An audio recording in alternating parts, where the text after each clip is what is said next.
Glória a Deus, a paz do Senhor Jesus, igreja. Amém, aleluia. É uma alegria para mim poder estar aqui nessa noite. Eu estou muito feliz com essa oportunidade. Eu quero render graças a Deus por ela, por ter o privilégio de vivê-la hoje aqui com os irmãos. Deus abençoe a vida do nosso pastor Silas, também da nossa pastora Elisete, a quem eu tenho um carinho muito grande, porque é uma pessoa em que a simplicidade ganha propriedade quando você conhece a pastora Elisete. Eu gosto demais dela. Feliz de estar hoje aqui. Louvo a Deus também pela vida do nosso pastor Odilton, a quem eu tenho em alta estima. É uma cobertura, alguém que me ajuda em oração, que me cobre em oração, que sempre que eu preciso me ajuda muito. Um abraço à pastora Josiane, viu? Deus abençoe. Também ao pastor Marcelo, que está dirigindo esse culto, como diz o nome dele, né, no início, cheio da graça, né? Não é isso? É Marcelo Graça, pastor Marcelo Graça? Cheio da graça de Deus. Deus abençoe. Pastor Rogério e tantos outros homens de Deus e mulheres de Deus que estão aqui. Abra comigo a sua Bíblia no Evangelho do Senhor Jesus, segundo escreveu João. Enquanto você vai localizando aí, eu gostaria de dizer que eu trouxe materiais de DVDs, são DVDs de mensagens.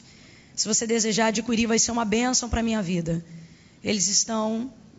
É na saída do templo que diz? Na saída do templo. Na lateral? Na saída lateral.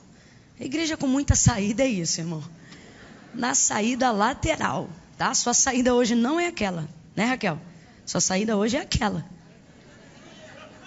Os obreiros fechem todas essas portas, que todos os irmãos... Glória a Deus. É brincadeira, irmão. Você pode sair por qualquer porta. Mas quem sai assim por 7 portas não é crente, não. Crente costuma sair por um caminho só. Né, Marquinhos? Esse povo que lê a Bíblia entende tudo, né, irmão? Até piada gospel. João é uma palavra que tem ecoado já há algum tempo no meu coração, e quando Deus me dá uma palavra para um tempo, eu prego aquela palavra naquele tempo, até que Ele me dê ordem de pregar outra. E essa palavra está no Evangelho de Jesus, segundo escreveu João, no capítulo 9. Glória a Deus. Mãe, se a senhora está aqui, dá um glória a Deus aí. Não, eu tenho uma mãe só. Deixa eu saber onde minha mãe está, que eu preciso saber onde ela está. Tá aí? Amém. Glória a Deus. Já localizei minha família ali. Maravilha. João 9. Oh, aleluia. Você quer acompanhar os irmãos? Quem achou, diga glória a Deus. Diz assim o texto. Quando Jesus ia passando, viu um homem cego de nascença. E os discípulos de Jesus lhe perguntaram: Rabi, quem pecou? Este ou os seus pais, para que nascesse cego? Jesus respondendo disse: nem ele pecou, nem os seus pais. Mas isto aconteceu para que se manifestem nele as obras de Deus. Devemos fazer as obras daquele que me enviou enquanto é dia. A noite vem quando ninguém pode trabalhar. Enquanto estou no mundo, eu sou a luz do mundo. E tendo dito isto, cuspiu na terra, fez lodo com a saliva e aplicou nos olhos do cego. E disse: vai, lava-te no tanque de Siloé, que significa o enviado. E o cego foi, lavou-se e voltou vendo. Então os seus vizinhos e os que dantes o tinham visto a mendigar, perguntavam: não é este aquele que ficava assentado pedindo esmolas? E alguns diziam que era ele, outros diziam: parece com ele. Mas ele mesmo dizia: sou eu. Agora venha comigo para o verso de número 20 em diante. Perdão, acompanhe comigo desde o 18. Os judeus não acreditaram que ele tivesse sido cego e que agora via, enquanto não chamaram os pais do homem. Perguntaram-lhe então a seus pais: este é vosso filho? É este que vós dizeis ter nascido cego? Como é que agora ele vê? E os pais responderam: sabemos que este é nosso filho, sim, e que nasceu cego. Mas como vê ou quem lhe abriu os olhos, não sabemos. Tem idade, interrogai a ele, e ele falará por si mesmo. Seus pais disseram isto porque temiam os judeus, pois já os judeus tinham resolvido que quem confessasse ser Jesus o Cristo seria expulso da sinagoga. Foi por isso que os pais disseram: tem idade, pergunta para ele. Chamaram, pois, então pela segunda vez o homem que dantes havia sido cego e disseram: dá glória a Deus, sabemos que este homem que tu dizes que te curou é pecador. E respondeu ele: se é pecador ou não, eu não sei. Uma coisa eu sei, que eu era cego e agora vejo. Diga amém por essa palavra. Se você pode, permita que a sua vida seja um instrumento de Deus nessa noite. Segure a mão de quem está sentado ao seu lado. Irmã Camila, mas eu não conheço. Não precisa conhecer. Se andarmos na luz como Ele na luz está, temos comunhão uns com os outros. E o sangue de Jesus Cristo, seu Filho, nos purifica de todo o pecado. Se você se sente à vontade, faça isso. Se você sente que pode ser um instrumento de Deus, segure a mão da pessoa que está ao seu lado firmemente. Não segure com a mão meio molenga, esquisito, meio frio, não. Pega na mão, segure e fica aí. Isso. Se não quiser, também não faça. A Bíblia diz que o que não é por fé é pecado. Deus me guarde de ser um instrumento de tropeço para você. Segure se você creia. Feche os teus olhos. Curve a sua cabeça agora. Eu quero orar com você. Antes de que eu comece a orar por você e com você, me permita ver como anda o seu nível de humildade diante de Deus. E que comece a subir de nós uma nuvem de intercessão que seja movida pela súplica de alguém que não tem vergonha de implorar para Deus. De alguém que entende o tamanho e o nível da dependência. Ore agora como se a sua vida dependesse dessa palavra, porque talvez dependa. Ore agora como se o sucesso que você almeja dependesse de uma direção de Deus, porque depende. Então se achegue diante da presença de Deus, em comunhão com o seu irmão agora, e comece a clamar ao Senhor. Comece a pedir ao Senhor: Senhor, fale conosco, Senhor, fale conosco. Senhor, fale comigo, Senhor, fale com meu irmão. Senhor, não me permita sair daqui de qualquer forma, sem direção. Senhor, eu vim porque eu creio. Comece a orar. Suplique, não tenha vergonha, você precisa se humilhar. Deus atende quem se humilha. Deus se compadece de quem desce a sua presença. Deus se compadece de quem suplica. Senhor, em nome de Jesus, eis-me aqui, conforme o Senhor me trouxe e me deu ordem para liberar a tua palavra.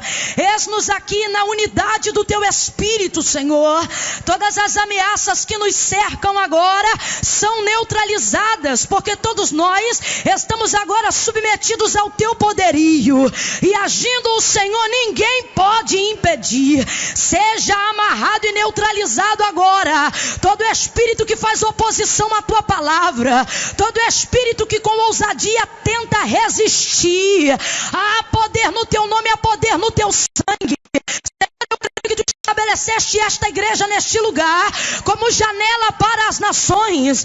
Eu creio que tem pessoas acompanhando agora, não só aqui, mas pela internet, que elas sejam alcançadas pela mesma frequência de temor, que elas sejam alcançadas pela mesma frequência da unção que desata o jugo, e que eu sei que já começou a ser derramada em nosso meio, desde que este trabalho de adoração foi aberto. Fica conosco agora, Senhor. Se tem alguém de olhos abertos, Senhor, com o coração aflito e angustiado, isso denuncia o seu nível de aflição.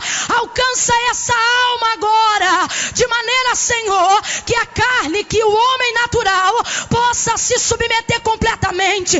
Aquele que crê, venha sentir a tua unção emanando desse altar de uma maneira poderosa. E aquele que não crê, venha temer o poder da tua presença presença que está em nosso meio, e assim reconhecer que há um poder sobrenatural em nosso meio. Me usa com liberdade, como tu disseste que me usaria quando me chamou para cumprir o ministério da palavra. Tu disseste que andaria comigo, então anda comigo nesse altar, Senhor. Tu disseste que andaria comigo, então trafega comigo e com os meus irmãos. Hoje aqui, Senhor, envolva-nos numa atmosfera de glória, de glória, de glória. Que os profetas ressuscitem, que os intercessores se levantem, que os pastores se sintam renovados, que haja um rema, uma revelação, uma novidade profética para decidir a nossa vida. Em nome de Jesus, me ajuda para que meus irmãos saiam daqui com decisões tomadas e acertadas. Em nome de Jesus, quem concorda, diga aleluia.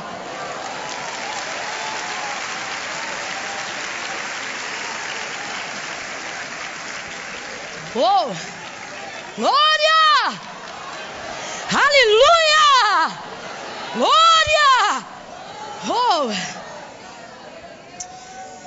Eu vou ter que beber mais água.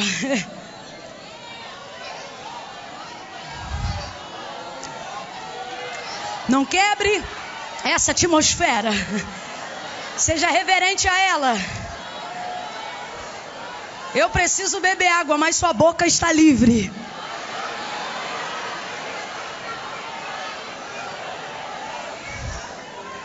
Aleluia. Glória a Deus. Oh, aleluia. Aleluia. A narrativa da qual acabamos de fazer menção, no texto de João, no capítulo 9, vai nos contar sobre a história da cura. Milagre que Jesus realizou na vida de um homem que era cego de nascença.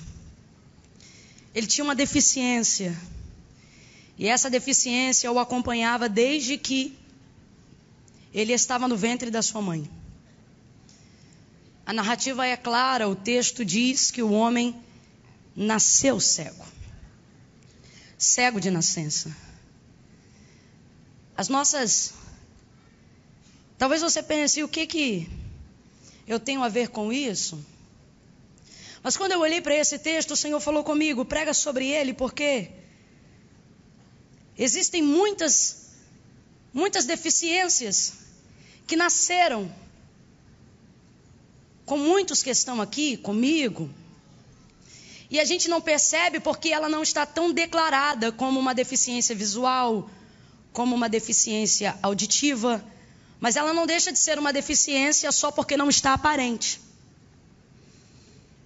E quando eu olhei para esse texto, o Senhor me elucidou sobre isso, sobre algumas coisas que nascem conosco. Esse homem nasceu assim. Ele não fez nada para ser como ele está. Ele não fez nada, melhor dizendo, para estar como ele está. Ele nasceu assim. E tem algumas pessoas aqui que têm isso tão arraigado em si, que desde criancinhas, a mãe já diz, olha, fulano é assim, desde criança. Às vezes é alguém que é teimoso demais, né? E diz, mas é teimoso, igual uma porta, sempre foi assim, nasceu assim. Quando não, outras falhas que incomodam você. Mas por nascer com você, você se acomoda a elas. São deficiências, às vezes, de um caráter mal formado. E a gente se acomoda a elas, porque uma coisa é uma pessoa adquirir uma deficiência depois de ter experimentado, por exemplo, como é viver sem ela. Imagine uma pessoa que ficou cego depois dos seus 30 anos. É muito mais difícil se adaptar. Agora imagine uma pessoa que nasceu cego. Ela já está praticamente adaptada àquela realidade. E o Senhor falou comigo, tem muitos deficientes em nosso meio. E entenda isso numa visão profética. Que não percebem o grau da sua deficiência porque já estão totalmente acomodados a elas. Falhas do nosso caráter, equívocos da nossa personalidade. Coisas que precisam ser alteradas, mas nós já nos acomodamos. Davi falou uma palavra e é a mesma palavra que o profeta Jeremias também mencionou. Ambos disseram assim: em pecado fui gerado e em pecado me concebeu a minha mãe. Pode um feto pecar no ventre da sua mãe, irmãos? Não, não pode. Ele está falando sobre a sua natureza caída, sobre a sua natureza adâmica. O que ele está dizendo é: eu já fui contaminado, eu já nasci dessa maneira, com essa natureza caída por causa do que me aconteceu antes. Paulo também vai falar sobre isso quando escreve a carta aos Romanos, no capítulo de número 7. E ele vai dizer: porque o querer bem está em mim, mas eu não consigo efetuá-lo. O mal que eu não quero, o bem que eu quero, esse eu não faço. Mas o mal que eu não quero, esse eu faço. E o bem que eu quero, esse eu não consigo fazer. E aí ele vai dizer: miserável homem que sou, quem me livrará do corpo desta morte? Ele também está mencionando deficiências que ele sente que o impedem de viver uma vida plena em Deus. E olha que ele atingiu lugares altíssimos, ainda com essas deficiências. E por que, irmã Camila? Porque veja, o Deus falou isso também para o profeta Jeremias. Ele disse o seguinte: antes que te formasse no ventre, eu te conheci. Antes de você ter contaminado, antes do mundo saber o que era pecado, eu já formava você. Eu vejo Deus estabelecendo princípios que não podem ser quebrados por causa das nossas deficiências.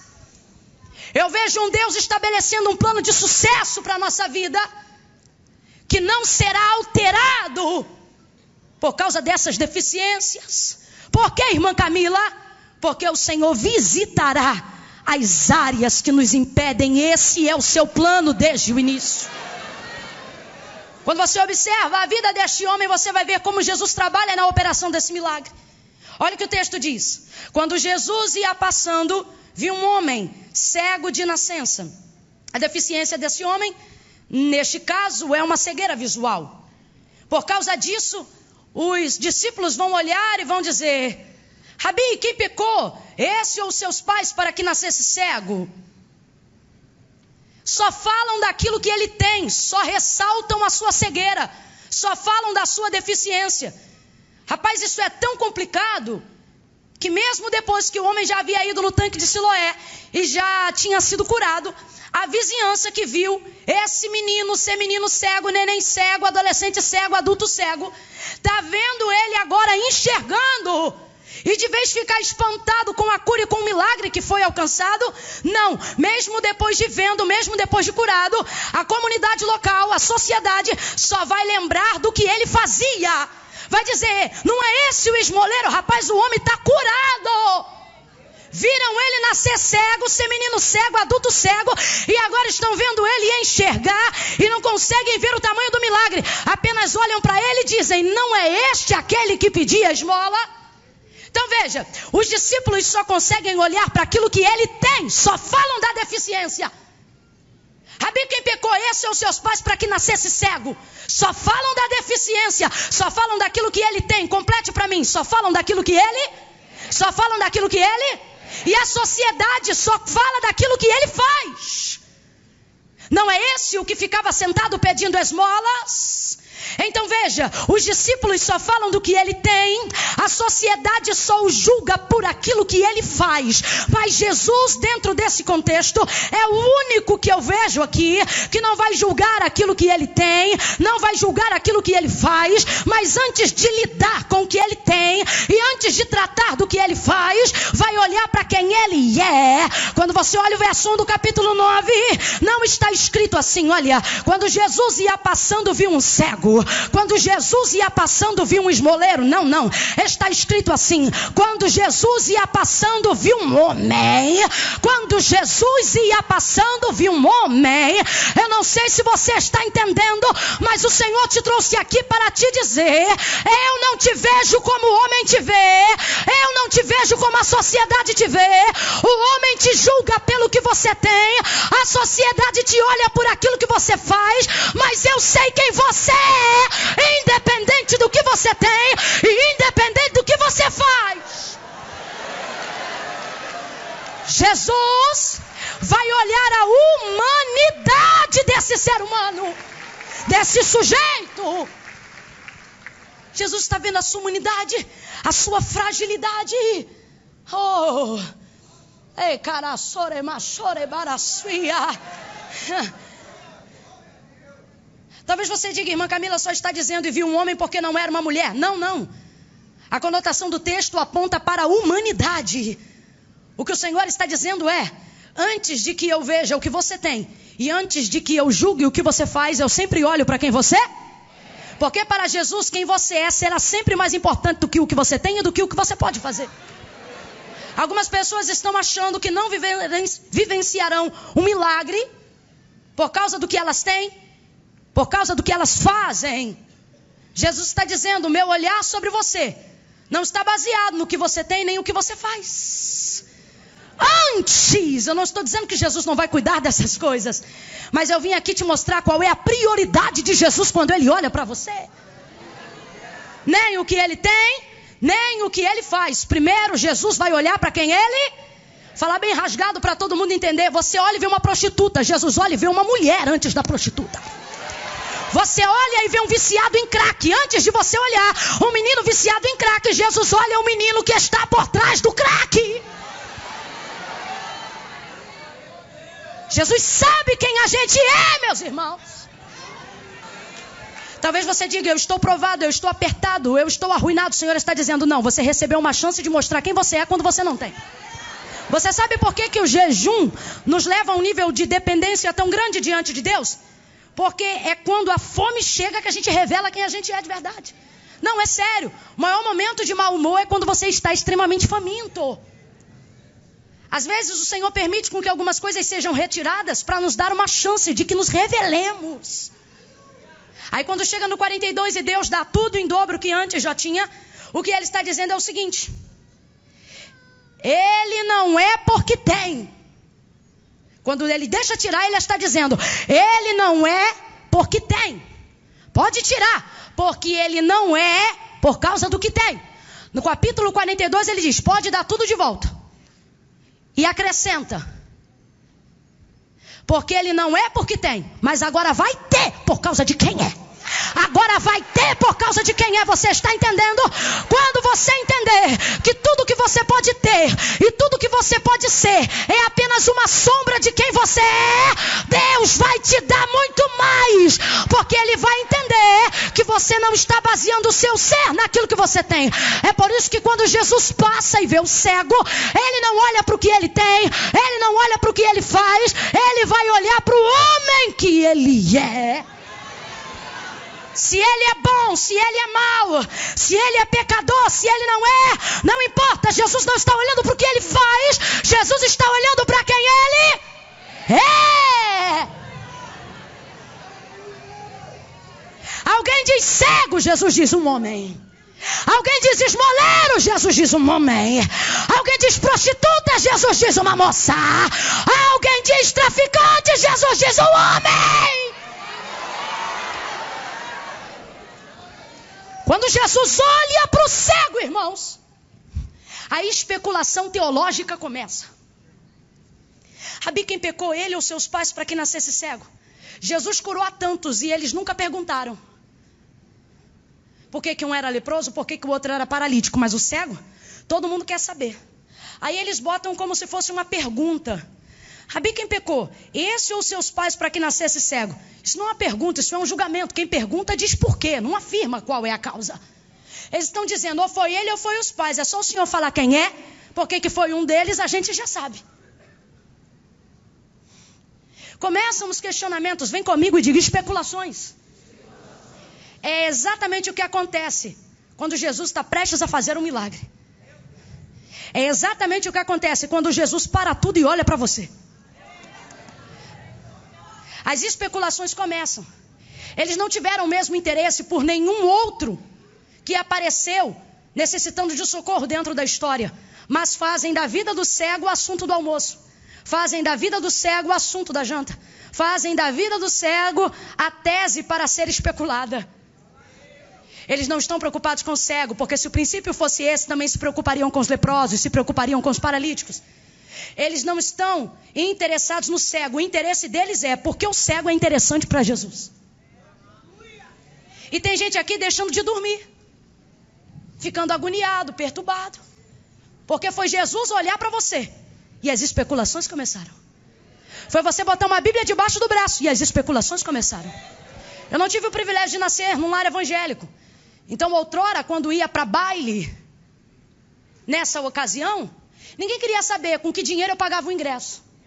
E se ficasse assentada numa roda onde a gente bebia, ninguém queria saber com que dinheiro se pagava aquilo que estava bebendo. Você andava na rua para cima, para baixo, ninguém queria saber se era teu namorado, teu amante, teu colega, teu irmão, teu vizinho. Problema. Tu bota uma Bíblia, atrai o olhar de Jesus e todo mundo quer saber, mas tá botando dinheiro do carro com o quê? Foi eu viver para Cristo e de um tempo para cá querem saber, mas mora lá por quê? Paga com o quê? Com o que tá abastecendo o carro? Mas por que tem esse carro? E mora nessa casa por quê? E como é que tá viajando? E aonde que é isso? E aonde que é aquilo? Aí se você anda com o irmão, alguém, mas será que é marido, é namorado, é amante, é o quê? Tem que ficar de olho, hein? Tem que saber o que é. De repente começam as especulações e a gente vai parando de dormir. Vai ficando agoniado. E Jesus estava dizendo, e Jesus está dizendo para nós hoje aqui, era para você estar dormindo melhor. Porque quando eu não te olhava, tu já caminhava. Quando eu não te olhava, tu já vivia. Quando eu não te olhava, tu já dormia. Agora que chegou o tempo de eu despertar os meus interesses sobre você, as especulações começaram e você está ficando sem comer por causa do que andam dizendo. Está ficando sem dormir por causa do que andam falando. Está ficando perturbado por causa de uma indireta que jogaram de um troço que você está vivendo. E fica agoniado. Jesus está dizendo, era para estar dando culto de ações de graça. Era para estar oferecendo sacrifício de louvor. Porque quando eu não te olhava, ninguém te olhava. Sabe por quê? Tua vida não era interessante. Agora eles querem saber por que eu olhei para você. Mas eles nunca vão entender. As pessoas especulam porque elas querem entender por quê, mas de onde e como é que foi isso, mas elas não vão entender porque não tem a capacidade de olhar como Jesus. A sociedade só te julga pelo que você tem, a comunidade local te avalia pelo que você faz. Jesus está dizendo, ninguém vai entender porque eu não te olho como eles te olham, ninguém vai entender porque eu não te vi como eles te veem, ninguém vai entender. E as especulações começam. Eu não sei para quem, mas Deus trouxe algumas famílias hoje aqui para dizer, vai dormir. Para de bater boca em comentário de rede social. Para de se ofender como indireta. Ter o privilégio de alguém falando da sua vida mais do que a dele própria é ter o privilégio de entender que a tua vida é mais interessante do que a dele. Porque Jesus te viu. Anime alguém aí e diga, Jesus te viu. Diga, Jesus te viu. Adore porque querem saber, porque Jesus te viu. Só falam porque Jesus te viu. Eles querem saber. Que interesse Jesus tem nele? É para nos ensinar se o pai pecou ou se quem pecou foi ele. Veja como eles limitam a operação do milagre. Rabi, ou foi ele ou foi os pais. Eles estão dizendo ou A ou B. Eles estão limitando o milagre, a operação de Jesus na vida daquele cego. Ou é desse jeito ou é desse jeito. Ou é assim ou é assado. Eu até entendo quando a sociedade, quando vem de fora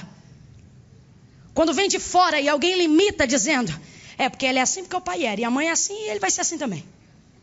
É porque só tem dois caminhos, ou vai ser desse jeito ou vai ser desse jeito. Eu até entendo quando vem de fora, mas muito mais me incomoda.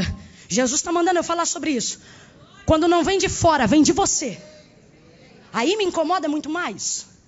Porque eles não podem impedir, mas você pode tolir o que Deus está prestes a fazer. Não porque ele não é poderoso, mas porque algumas coisas dependem de você. É necessário que aquele que se aproxima de Deus creia que ele existe, que é galardoador daqueles que o buscam. Quando você começa a limitar, aí eu começo a me preocupar. João 4. Houve uma mulher também, a samaritana, no poço de Jacó. Não veio de fora, veio dela. Ela limitou o que Jesus queria fazer naquela hora. Ele diz assim, traze-me aqui o teu marido. Eu não tenho marido. Tu disseste com verdade, porque tu já tiveste 5. E o 6º que tu está agora não é teu marido. Aí ela diz, Mas aonde é que deve se entregar oferta? Onde é que se deve adorar? Aí quando a gente olha, a gente pensa assim: a mulher ficou sem graça e está fugindo do assunto. Acabou de reconhecer que está diante de um profeta e o seu pecado foi revelado. Mas não, ela não está fugindo da conversa. É só você entender a cultura. Ela está entrando mais na conversa. É tão tremendo porque Jesus acabou de dizer: traz aqui o teu marido. E ele sabe ou não sabe que ela não tem marido? Ele sabe. Mas ele dá a ela uma chance de confessar. Quando ela diz eu não tenho, ele diz: tu disseste bem. Aí eu te pergunto: é bonito dizer que você está com um homem que não é teu? Não é? Mas Jesus não se ausenta da conversa. Por quê? Jesus não procura beleza. Jesus não está procurando os experts da ética. Jesus não está procurando os profissionais da moral. Jesus está procurando quem tem coragem de falar a verdade. Jesus tem muito mais prazer em conversar com um vacilão verdadeiro do que com um hipócrita que prega moral. Escute, escute. Aí ele diz, tu disseste com verdade, tu disseste bem. Aí ela diz, mas aonde é que se deve adorar? No templo ou no monte? Ela não está fugindo da conversa, ela está entrando. O que ela está dizendo nas entrelinhas é isso aqui: aonde eu levo oferta para expiação desse pecado?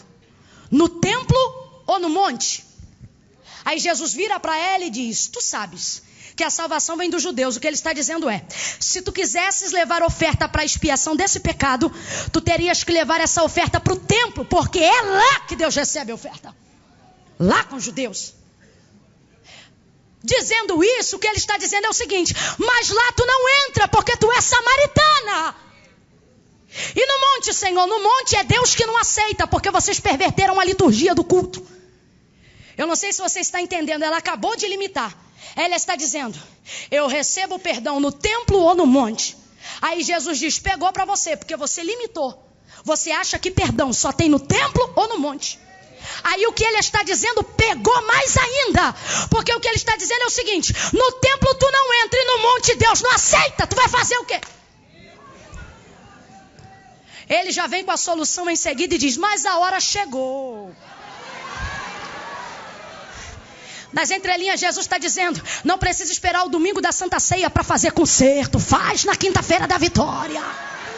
Mas a hora chegou e já vem, em que os verdadeiros adoradores adorarão ao Pai, não apenas no templo, ou preocupados com o monte. O que Jesus está dizendo é: chegou a hora da adoração ser expandida, e toda a humanidade compreender que você não está limitado a um lugar ou a um fato. Aí ele diz assim: a hora chegou, já vem e fala contigo agora. O que ele está dizendo é: quem faz a hora sou eu, e quem libera perdão para você agora sou eu. Seja perdoada. Mas antes do milagre, antes da operação, ela vai limitar, dizendo: no templo ou no monte. Sabe o que é isso? Mania de trazer Deus para o seu mundinho. Mania de trazer Deus para a sua cultura local. Mania de colocar Deus dentro de uma caixinha. Deixa eu te falar, tira ele de lá, ele não cabe lá dentro. Tira Jesus dessa caixinha que você formatou hoje. Você diz: Senhor, faz aqui, faz aqui, faz aqui. O Senhor está dizendo: eu não te chamei baseado em quem você era, porque eu não te chamei baseado no que você podia, porque você não podia nada quando eu te chamei. Você não fazia nada quando eu te chamei. Você não tinha potencial nenhum quando eu te chamei. Eu te chamei baseado em quem eu sou. O que ele está dizendo é: quando eu te vi te olhando de cima para baixo. Quando eu te vi te olhando daqui para aí. Por que agora você quer conversar e quer me obrigar a vir daqui para cá? O que o Senhor está dizendo é: quer melhorar a qualidade da nossa conversa? Para de me trazer pro teu mundinho, vem comigo pro meu. Vem comigo pro meu. Jesus está transportando esta mulher para uma atmosfera de graça que ainda não é conhecida. Ele está dizendo: as suas opções não são só o templo ou o monte, menina. Agora deixa eu falar para quem está aqui: Pedro, Joana, Maria, Josefina, sei lá qual é seu nome. Você entrou hoje aqui limitando o poder de Deus por causa das suas circunstâncias, por causa das suas deficiências. Antes de estar aqui onde eu estou agora, apresentei algumas desculpas para Deus. Ontem, por exemplo, muito triste e angustiada, por causa de algo que me ocorreu e eu não fui bem sucedida. Frustrei-me em oração, eu disse: Senhor, me perdoe, porque tu sabes que eu não tenho competência para isso. Eu usei essa expressão. E o Senhor falou comigo: tu estás onde está por causa da tua competência? Eu disse: não. Ele disse: não te chamei pelo teu grau de competência, te chamei por causa do teu nível de obediência. O Senhor falou comigo: não te preocupe com a tua competência, te preocupe com o teu nível de obediência diante de mim. Limitamos Deus por causa das nossas circunstâncias. Deixa eu falar bem rasgado para a gente terminar. Você entrou aqui dizendo: Senhor, olha a oração do limitado. Senhor, porque tu faz alguma coisa, ou vai embora ela ou vai embora eu? Camara, chorega, choreai, Jeová.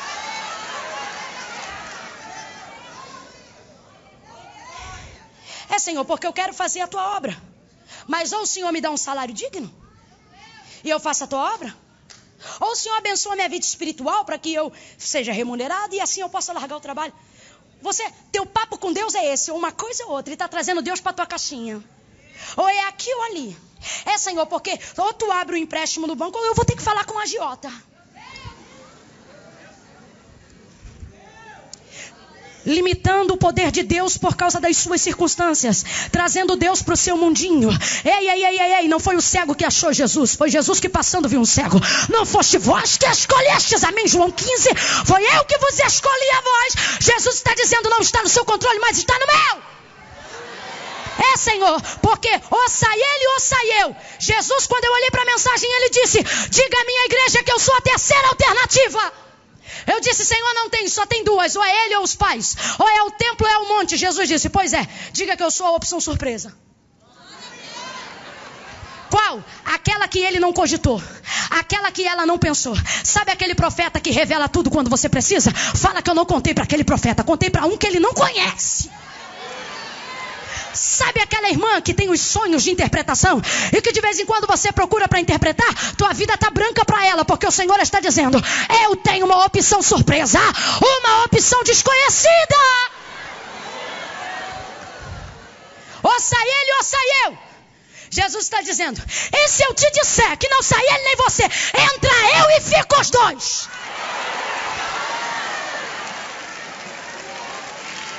Só para você entender.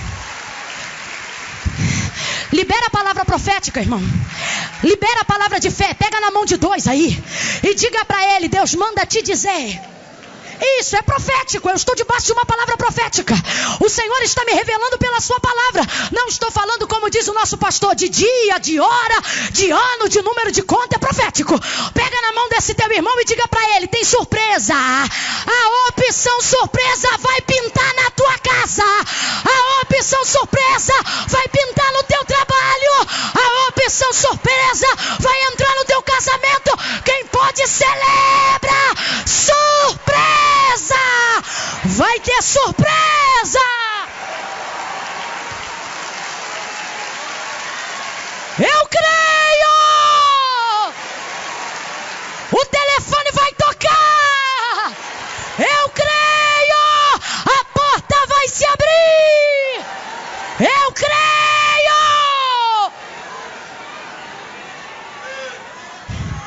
Quando eu digo o telefone vai tocar, você pensa: será que é o fulano? O Senhor está dizendo: para, você não sabe quem é. Quando eu digo a porta vai abrir, você pensa: será que é lá que eu estou vestibulando, estudando há um ano? O Senhor está dizendo: para, não virá por onde você espera, porque eu não vou estragar a surpresa. Eu estou sentindo uma graça de Deus tão grande aqui. E tendo dito isto, nem ele nem os pais, isto aconteceu para que se manifeste nele as obras de Deus. Tendo dito isto, cuspiu, fez lodo com a saliva. Numa versão mais apropriada, fez lama. Abre a boca, diga lama. Lama tem um poder de exposição muito grande. O Senhor agora vai pegar a lama e vai colocar apenas na região dos olhos, porque é a área da deficiência dele. Eu não sei qual é a sua, mas a sua proximidade com Jesus há de revelar a área da sua deficiência. Se ainda não revelou, é porque você ainda não chegou perto o bastante. Se tem uma coisa que revela defeito, é proximidade. Sabe por que eu sou amada por muitos? Porque eles me conhecem pouco. Proximidade revela defeito. Quando Jesus chega perto, a área da deficiência será declarada pela lama. Talvez você diga, irmã Camila, eu estou aqui nesse culto agora e eu me sinto muito mal por causa dos meus pecados. Eu quase fui embora e nem fiquei, porque eu me sinto tão sujo, tão suja. O Senhor está dizendo, como você se sente momentaneamente, denuncia que eu estou bem perto. Então não vá embora agora. Porque quem joga lama também diz onde fica o tanque. Quem joga lama também fala onde tem água. Quem faz a ferida também tem poder de curar. Eu não sei se você está entendendo, mas o Senhor te trouxe aqui para dizer, eu conheço a área da tua fraqueza, eu conheço as tuas desculpas repetidas. Hoje eu vim para apontar em cima delas, mas eu não vou te deixar sujo. Eu vou te dar uma direção que vai trazer a purificação, que vai trazer a santidade, que vai trazer a transformação. Deus está botando na minha boca agora uma palavra, receba. Levante a sua mão e receba. Deus está dizendo, ciclos de frustração que você carrega há anos serão quebrados com a direção que Jesus está te dando agora, com a direção do tanque que Jesus está te apontando agora. Quando ele joga a lama, ele diz, vai no tanque de Siloé. O homem vai e se lava, e ele começa a enxergar. Eu tenho uma ideia e uma aplicação sobre o texto e não consigo me calar diante do que acredito. Quem cura a água do tanque ou o toque de Cristo?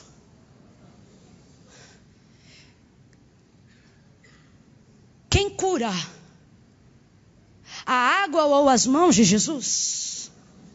Então eu acredito que ele foi curado quando Jesus tocou. Mas não sabia que estava curado, porque Jesus o curou usando lama. Nasceu cego. Suponhamos que não tivesse reflexo nenhum de luminosidade. A partir do momento que enxergou, deveria haver luz refletida, ainda que de olhos fechados. É assim que acontece, ok? Mas não teria como, mesmo que sendo curado, porque Jesus havia encoberto os seus olhos com... Vai para o tanque. Quando ele chega no tanque, ele vai evidenciar uma cura que Jesus fez minutos atrás. O Senhor está dizendo, e se eu te disser que o que você me pede eu já liberei? Só que está faltando você fazer a sua parte. Sabe como eu chamo esse momento? Eu chamo o milagre do século 21. Que milagre é esse?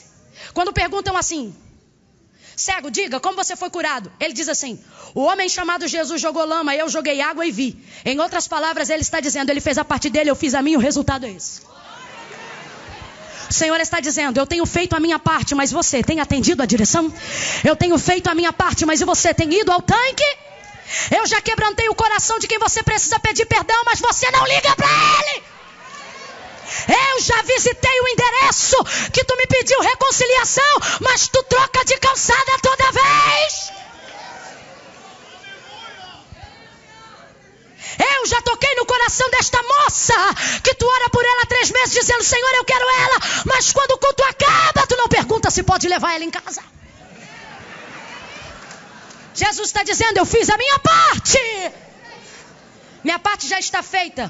Senhor, como eu sei que tu fez? Tu só vai saber quando tu evidenciar a direção que eu te dei. Olhe para alguém e diga, coragem. Vá ao tanque. Ele lava. É curado. Sendo curado, os fariseus pegam ele, colocam dentro da sinagoga e dizem, olha ele aí, está dizendo que Jesus curou ele. Eles olham para ele e digam, Cego. Como é que tu foi? Tu era cego mesmo? Eu não acredito em você. Vai chamar o pai e a mãe. Chama o pai e a mãe, ó. Esse menino aí está dizendo que é cego. Ele é cego. Ele nasceu cego mesmo? Olha, ele é nosso. Ele é filho de vocês? É. Ele é nosso filho e nasceu ceguinho. E como é que ele está dizendo que está curado agora? Aí você pergunta para ele. Porque ele tem idade. Fala com ele. Quando o milagre é grande, ninguém se compromete. Não queriam se comprometer porque tinham medo de serem expulsos da sinagoga. Mas o cego não está nem aí para ser expulso. Porque por ser cego não entrava antes. Agora que está vendo, se não quiser, ele também está nem aí. Aí perguntam, chamam ele. E agora vão perguntar pela segunda vez. Na primeira vez já tinham perguntado. Diga, como é que tu foi curado? Ele diz, o homem chamado Jesus. Jogou lama, eu joguei água e estou vendo. Tu dizes que ele é o quê? Aí ele diz, para mim é profeta.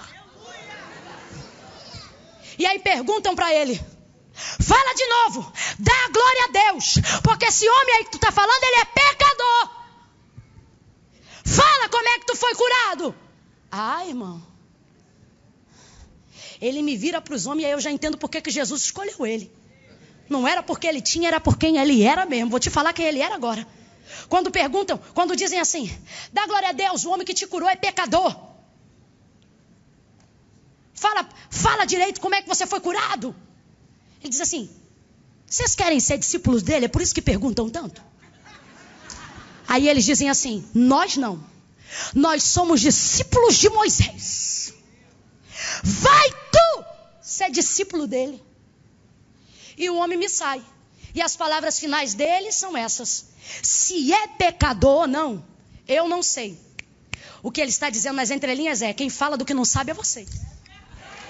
Eu só falo do que eu sei. E o que eu sei é que o que vocês pensam sobre ele não muda o que eu sei que ele fez em mim. Eu não sei se você está entendendo. Galeria, olha para cá. O que ele está dizendo é, o que vocês falam sobre ele não altera a experiência que eu vivi com ele. O que eu vivi com ele é maior do que o que vocês falam sobre ele. Eu vejo Jesus no Calvário, esbofeteado, cuspido, lanhado, arrebentado. E ele me vira e diz, Pai, perdoa-lhes, porque eles não sabem.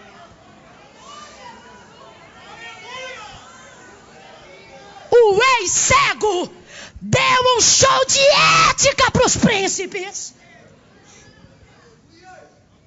Vocês falam do que não sabem, eu vou falar do que eu sei. E o que eu sei foi o que ele fez. Pare de basear suas experiências com Deus no que os outros sentem. O culto termina.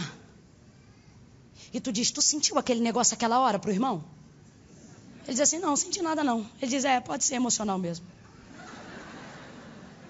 Não, aquela palavra que o pastor Dilton falou naquela hora, rapaz, aquilo me acertou. Foi tremendo, não foi? Não senti nada não. Vai ver que foi por causa do louvor que eu fiquei mexido. Nunca viverá a plenitude do que Deus tem para ti, enquanto basear as tuas experiências no que os outros sentem. Cada um fala do que sabe. Fale do que Jesus está fazendo. Fale do que você está sentindo. Fale do que você está vivendo com Ele. Misael, cheio de experiência, chega lá fora. Eu tenho que entregar o microfone, senão o marido vai brigar quando chegar em casa. Quando chega lá fora, quem está lá fora, gente? Jesus, que ficou sabendo que ele já tinha sido capturado para ser interrogado. Jesus volta de novo ao encontro dele. A porta de trás, isso aqui é só um contexto para você entender, se fecha. Mas Jesus está do lado de fora, a pouco de distância da onde está a sinagoga. O Senhor está dizendo, depois que você viver completamente algumas experiências comigo, algumas portas se fecharão atrás de você. Sabe do que isso fala? Expulsão. A Bíblia diz que ele foi expulso de lá. Tem churrasco, irmão, que a gente viveu uma experiência com Jesus e esquecem o nosso telefone na hora. Tem Santa Ceia, tem ceia de Natal, perdão, que esse ano você não vai ser convidado.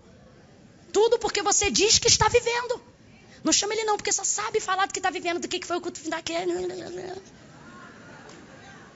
Aí você fica, puxa vida, a porta fechou. Quando ele chega lá, a porta fechou pelas costas. Tem um homem diante dele. E este homem tem uma mensagem que de si mesmo prega dizendo: eu sou a porta. Está Jesus do lado de fora. Ele sabe que é Jesus? Não, porque quando Jesus curou ele era. Aí olha a conversa dos dois. Jesus chega e diz assim: homem, tu crê que o homem que te curou é o filho do Deus vivo? A Bíblia diz que ele era cego, não diz que ele era surdo. Aí ele me vira do outro lado e diz: como crerei se não sei quem é? Aí Jesus diz: sou eu que falo contigo. Ele queria ter certeza. Sou eu que falo contigo. Aí ele diz: creio. Creu por quê? Porque Jesus disse que era ele agora? Não. Creu por causa do que ele já havia vivido e agora ele está enxergando. Então, por mais que ele não tivesse visto antes, agora enxergando, ele sabe que é Jesus, que é o profeta, que é o Senhor, por causa do que ele fez. O que Jesus está fazendo com ele? Dando uma oportunidade de reconhecer. O que Jesus está fazendo com ele? Dando-lhe uma oportunidade de agradecer. Quando Jesus tocou, ele era cego. Quem aqui, depois de viver uma experiência com Jesus, se lembrou de uma época que vivia distante dos caminhos e da vontade do Senhor? Um carro que capotou, uma enfermidade que tomou conta do seu corpo. Você viu gente morrer com a mesma enfermidade e você está vivo para contar a história. E aí quando você olha para o teu passado, quando você era cego, você diz assim: rapaz, naquela época eu nem sabia quem ele era, mas ele já me via. Quem já chegou a essa conclusão aqui? Quem já se lembrou de um episódio de desgraça e pensou e disse: rapaz, naquele dia era para ter dado tudo errado, foi Deus que me livrou, e olha que eu nem servia a ele ainda, hein? Quem já chegou a essa conclusão em algum momento da vida? Aí Jesus está dizendo: é porque o cego era você, eu já vi há muito tempo. Jesus está dizendo: quem não me via era você, eu já te vi há muito tempo. E agora que você está enxergando, você reconhece que eu sou o Filho do Deus vivo? Eu creio. Eu não creio porque o Senhor está dizendo agora. Eu creio baseado no que o Senhor fez antes com a sua misericórdia.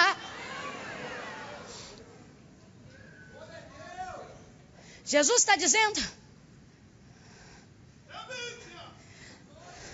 naquela viela, quando o tiro comeu solto, eu te livrei. Tu era cego, mas agora está aqui me vendo. E eu te pergunto: tu reconhece que foi eu naquela viela? Quando o carro capotou 4 vezes e tu saiu do lado de fora com apenas uma perna quebrada para não esquecer do testemunho. Tu não sabia quem eu era, tinha entornado um bocado de caixa de cerveja na mente. Mas eu te livrei. E estou te dando agora que você enxerga uma oportunidade de reconhecer que era eu te livrando naquele veículo.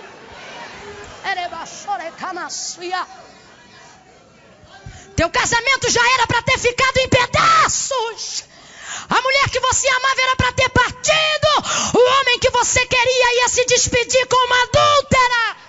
Mas eu entrei, mexi, trabalhei. E hoje estamos 2 aqui para glorificar o meu nome.